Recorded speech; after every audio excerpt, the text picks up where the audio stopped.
Welcome to Not Milk Never Milk. Subscribe if you're lactose intolerant. In this video, I will explain how to use a VPN on public Wi-Fi. A virtual private network, or VPN, is essential for safeguarding your online activity.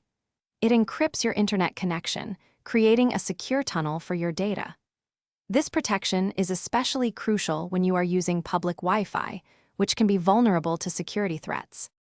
When choosing a VPN, prioritize providers with robust encryption, like AES 256-bit. A strict no-logs policy is vital, meaning your online activities are not recorded.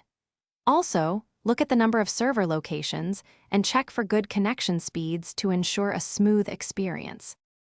To activate your VPN, first download and install the application on your device. Once installed, open the app and choose a server location. Then, simply click to connect. It is a good practice to verify your connection is active before you start browsing, ensuring your data is protected. For maximum security, always enable your VPN before joining any public Wi-Fi network. Regularly update your VPN software to benefit from the latest security features and bug fixes. While a VPN offers strong protection, it is still wise to avoid sharing extremely sensitive information, like banking details, on public networks. Thanks for watching. If this was helpful, leave a like and consider subscribing. See you next time.